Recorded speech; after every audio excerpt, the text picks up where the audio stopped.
Je m'appelle Thomas Messias, je suis un homme blanc, cisgenre, hétérosexuel, et en juillet-août, pour les épisodes estivaux de Mansplaining, on va parler sexe et ou séduction avec des invités de choix, histoire de passer un été placé potentiellement sous le signe du plaisir, mais aussi du consentement. Vous écoutez Mansplaining épisode 92, aborder sans importuner, comment séduire sans être un gros lourd. Un podcast Slide.fr. Ma première invitée de l'été se nomme Safiatou Mendy. Elle est coordinatrice de l'association Consentis. Mais c'est quoi Consentis au fait ? Consentis, pour faire un peu la genèse de Consentis, c'est une association qui est née en février 2018 dans la mouvance de MeToo. Avec MeToo, on s'est rendu compte qu'il y avait des violences sexistes et sexuelles dans la société en général. Et puis on a fini par se rendre compte progressivement que selon les espaces, elles prenaient des formes qui étaient spécifiques et qu'il fallait s'intéresser à ces formes et donc du coup affiner un petit peu l'approche et les formations pour répondre à ces violences. Les milieux festifs, c'est des milieux qui sont intéressants parce que ce sont des lieux d'émotion. Donc c'est des espaces où on va venir décharger des choses. Donc les lieux d'émotion, il y en a plein. Il y a par exemple les théâtres, les stades de foot, ce genre de choses, les cinémas. C'est des lieux d'émotion. Les espaces festifs, c'est des espaces où on va venir faire ce qu'on fait pas ailleurs parce qu'on est dans une société qui a du mal à prendre en charge l'émotionnel, où on n'a pas vraiment d'espace pour le faire. Donc on va rire, on va s'énerver, on va pleurer, on va danser, on va parler fort, etc. Et d'ailleurs, on se rend compte que souvent, on a tendance à mettre sur le dos de l'alcool des comportements comme le fait de pleurer ou le fait de s'énerver, alors qu'on sait que c'est des substances qui n'ont rien à voir avec ce type d'émotions, enfin qui provoquent pas ces émotions-là. Juste pour dire que voilà, c'est des espaces qui sont spécifiques pour ça, et c'est pour ça que Consentis travaille là-dessus, donc dans ces espaces-là.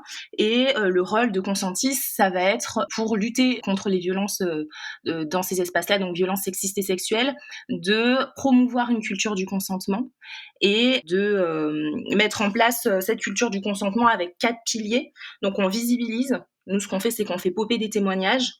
On va mettre en place des études parce qu'en 2018, quand l'asso a été monté, il n'existait pas de chiffres sur la réalité des violences sexistes et sexuelles en milieu festif. Donc du coup, Consentis a produit des chiffres, a lancé une étude et ces chiffres, j'en parlerai tout à l'heure. On prévient en faisant des formations et en mettant à disposition gratuitement des kits de sensibilisation, notamment à destination du public, notamment pour promouvoir le fait d'être témoin actif. On va sensibiliser en faisant des conférences, en tenant des stands en festival, en boîte, globalement.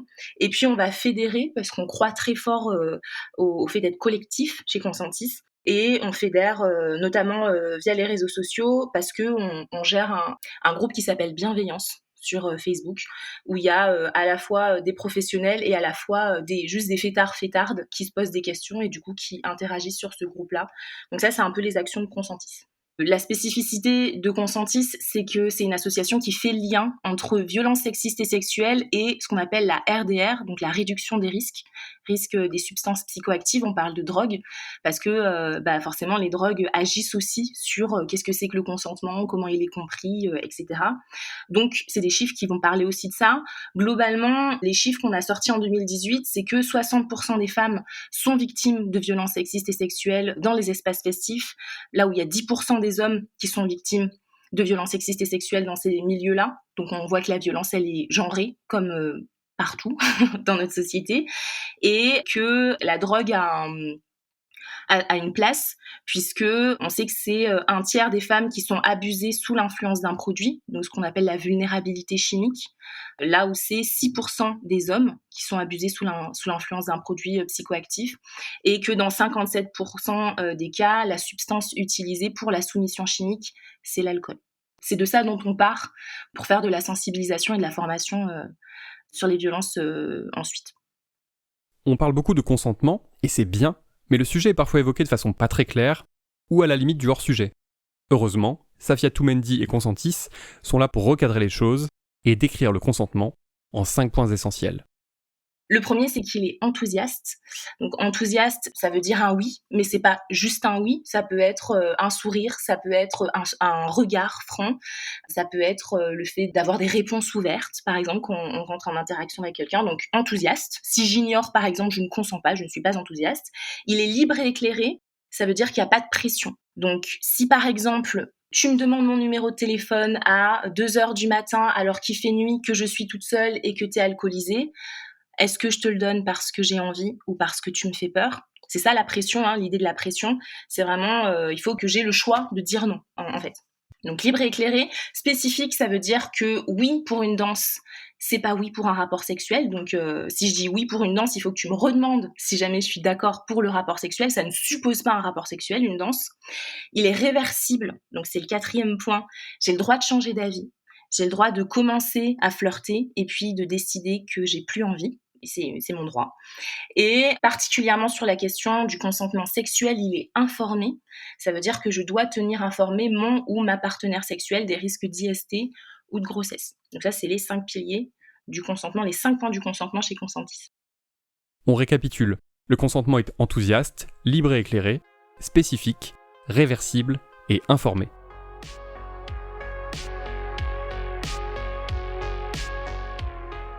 À propos de séduction, je voudrais revenir sur un type de message qu'on m'envoie assez régulièrement, ou sur des questions qu'on peut me poser lorsque j'interviens publiquement. Voilà ce qu'on me dit. On me dit oui, c'est bien joli tout ça, mais comment on fait, nous les hommes, pour aborder quelqu'un qui nous plaît ? Vous me trouvez beau ? Vous me trouvez beau ? Très beau. Voilà, c'est tout. Vraiment ? Puis alors, point de vue bagnole, Qu'est-ce que c'est ça ? j'ai une automatique, je fume des cigarettes américaines. Si vous aimez les voyages, justement, je vais à Massy-Palaiseau. Ah ouais, génial. Non, sérieusement. Alors, on l'aime ton Béline ? Ah ouais. Alors, Super. Ouais, c'est mon jour de chance. ils me détestent parce qu'ils savent que j'ai une emprise sur les femmes. Comment on sait si on a le droit de tenter notre chance, ou si ça n'est pas du tout le moment ni l'endroit ? Et par extension, est-ce qu'on est condamné à rester seul toute notre vie ? Je crois qu'on ne fera pas plus limpide que la réponse de Safiatou Mendy. La vraie question, c'est est-ce que la personne en face de moi est 1. Consentante, 2. Disponible. Le consentement, on en a parlé. Disponible, pourquoi ? C'est hyper important de se poser la question de la disponibilité parce que la situation en France dans les espaces festifs, c'est qu'on a des personnes harcelantes, on a des personnes harcelées qui sont en hypervigilance. Donc l'hypervigilance, c'est le fait d'être sur ses gardes en fait, voire même d'avoir peur, donc ça dépend un peu du niveau. Et pour pouvoir éviter le harcèlement, les personnes qui sont harcelées vont mettre en place des stratégies d'évitement. Donc ça, c'est des choses dont on entend beaucoup parler. Dans ces stratégies d'évitement, on va avoir le fait de ne pas se rendre disponible. Donc, par exemple, un exemple simple, en soirée, je vais en soirée en groupe, je suis une personne sexisée, je suis une femme, je vais en soirée en groupe, je vais être complètement tournée, même au niveau du corps, vers le groupe, je vais ignorer les personnes qui vont essayer de venir danser avec moi, je vais peut-être danser en regardant par terre, parce que je ne veux pas avoir ce qu'on appelle un eyes contact, donc croiser le regard de quelqu'un d'autre qui serait potentiellement une ouverture quelconque sur le fait de venir aborder, etc. Si jamais je pars fumer dehors et que je suis toute seule, je vais prendre mon téléphone et puis je vais être complètement absorbée par mon téléphone. Ça, c'est des signes forts de non-disponibilité et en fait, ce sont des stratégies d'évitement. Pourquoi c'est important d'adopter des signes forts de non-disponibilité à l'heure actuelle dans notre société quand on est une personne sexisée ? Parce que le corps des femmes est considéré comme étant à la disposition. Donc disposition des regards, disposition des commentaires, disposition du toucher. Ce qu'on fait quand on drague à la française, c'est qu'on attend un non au lieu d'attendre un oui. On se dit j'y vais, si elle n'est pas d'accord, elle dira non. Au lieu de se dire j'attends de voir qu'elle est disponible pour pouvoir, donc qu'elle me dise oui, qu'elle consente pour pouvoir y aller. C'est un peu la problématique de la drague à l'heure actuelle en France.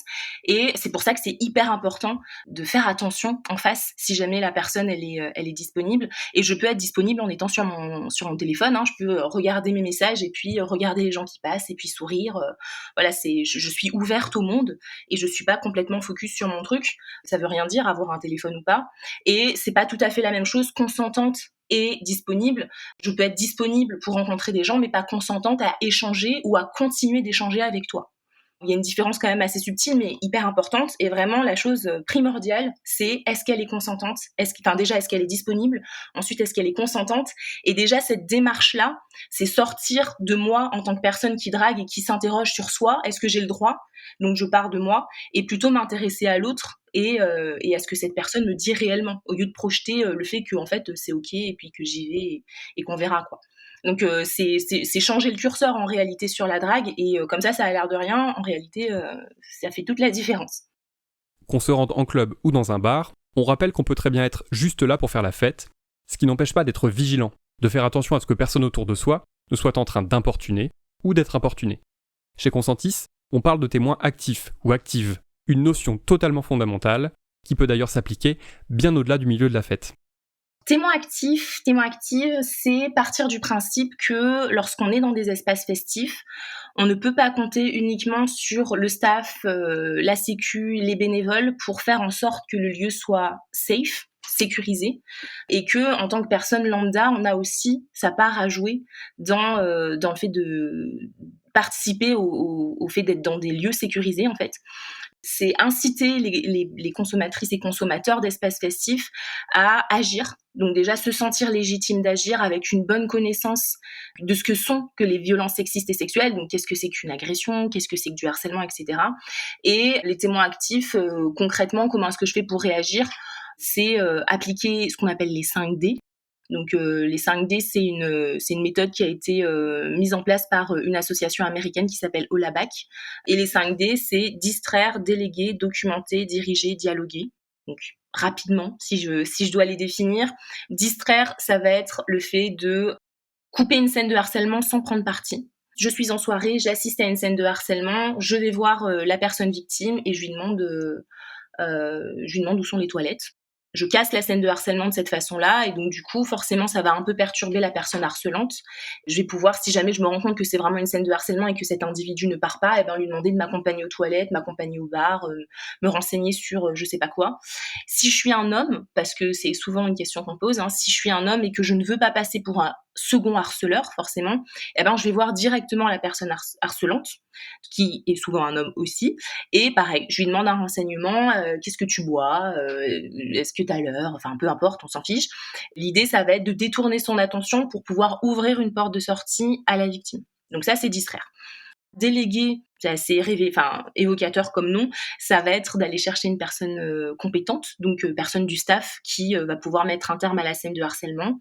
Documenter, ça va être le fait de récolter des preuves, parce que très souvent, par exemple, si je parle de l'outrage sexiste, qui est le fait d'être harcelé par plusieurs personnes ou par une seule personne, mais plusieurs fois, il faut du flagrant délit. Donc c'est important d'avoir des preuves si jamais la victime derrière veut aller déposer plainte.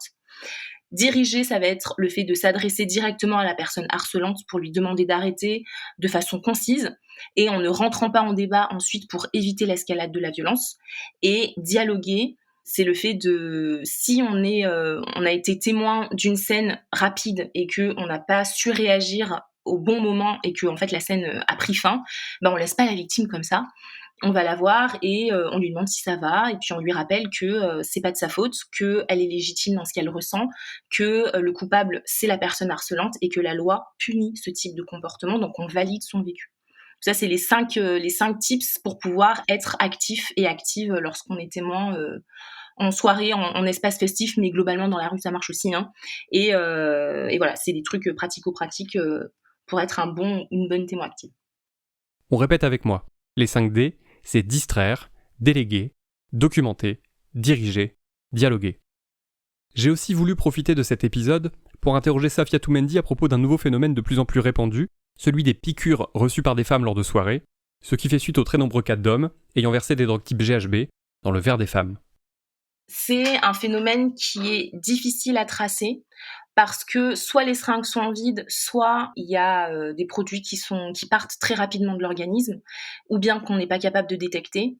Donc du coup, en fait, c'est difficile de dire est-ce qu'il y a parce que ça, c'est de la soumission chimique. Donc c'est le fait d'administrer à une personne une substance psychoactive pour faire en sorte de soit la voler, soit l'abuser sexuellement, etc. Donc c'est difficile de tracer ces phénomènes. Il y a un gros focus en ce moment aussi sur le fait que dans les seringues, il y a du GHB, donc le hashtag GHB, etc. Enfin, c'est une grande peur aussi.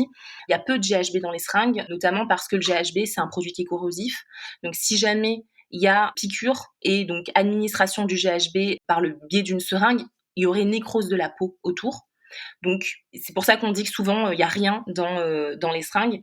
Ce qu'on peut dire là-dessus, c'est que si jamais c'est des choses qui arrivent, si on a l'impression qu'on est piqué, avertir le personnel de la structure dans laquelle on est, c'est hyper important parce qu'on ne sait pas comment est-ce que le corps va réagir. Aller consulter, même si la seringue est vide, même si les tests toxicologiques ne révèlent rien, parce que il y a la problématique de où entraîner ces seringues. On ne sait pas.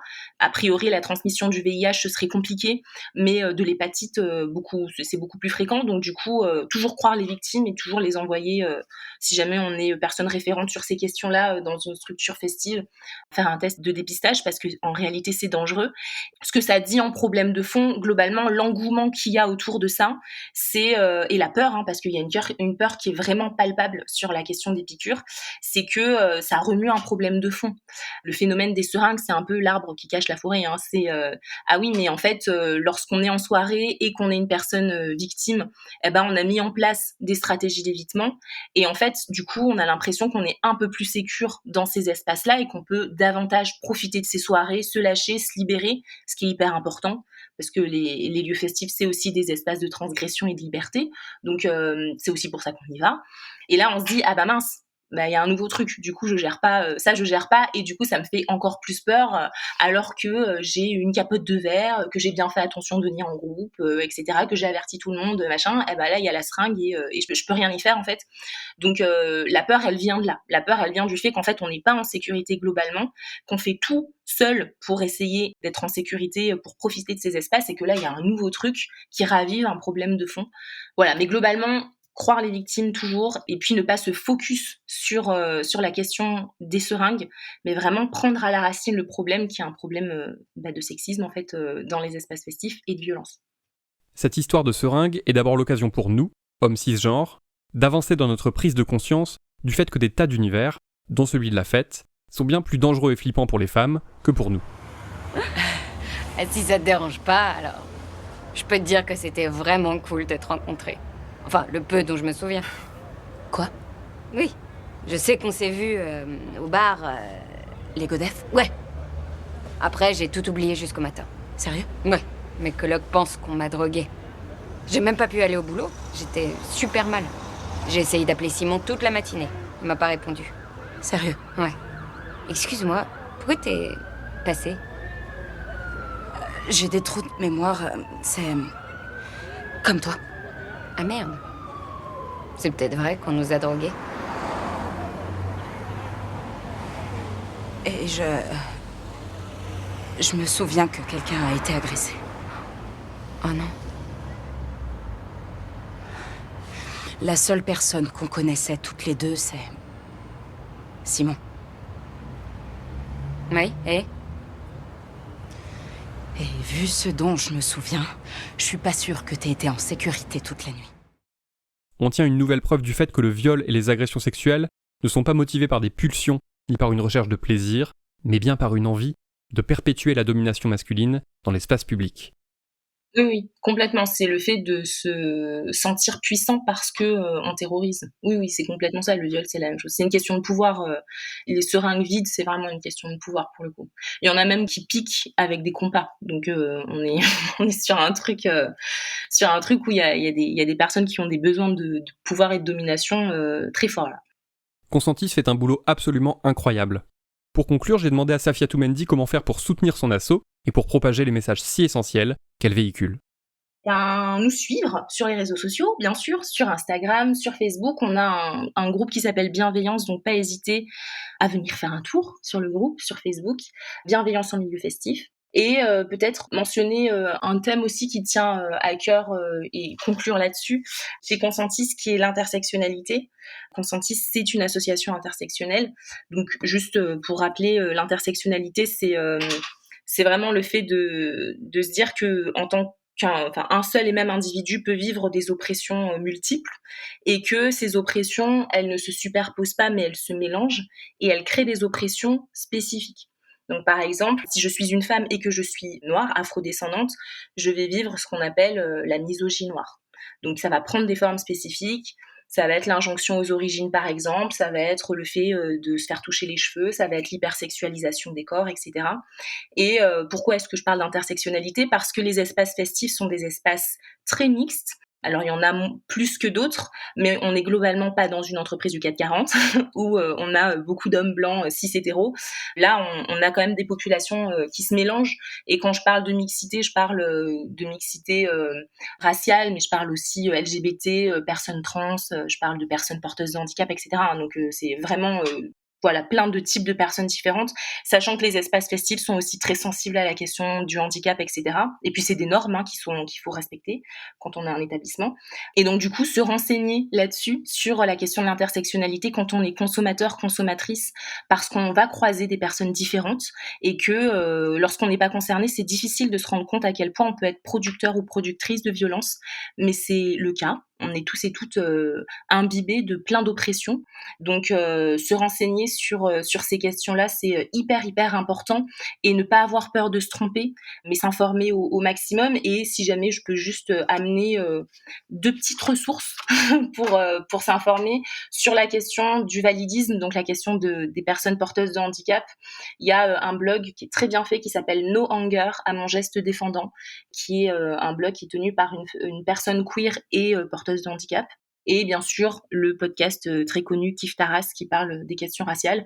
Et vraiment, aller chercher, faire des ponts entre comment est-ce que les personnes qui sont différentes de moi, qui sont doublement, triplement minorisées, vivent les espaces festifs et comment dans mes approches, dans mes propos, dans mes gestes, je peux aussi produire de la violence et comment je fais pour ne plus en produire ou en produire le moins possible. C'est aussi hyper important. Je m'adresse particulièrement aux hommes. Informez-vous, éduquez-vous, et ne vous contentez pas de la théorie. Appliquez. La règle des 5D et les 5 piliers du consentement, ce sont des choses que tout le monde devrait avoir en tête et mettre en œuvre concrètement. C'était Mansplaining. N'hésitez pas à vous abonner au podcast sur votre plateforme favorite, à mettre des cœurs et des étoiles, et à laisser des commentaires. Vous pouvez aussi écrire à mansplaining@sled.fr ou nous contacter via le compte Instagram Mansplaining Podcast. Mansplaining est un podcast de Thomas Messias, produit et réalisé par sled.fr, sous la direction de Christophe Caron et Benjamin Septem-Ours. Réalisation, montage, Aurélie Rodriguez. Je vous souhaite de passer un bel été. Faites attention à vous et aux autres. À dans 15 jours, pour l'épisode 93.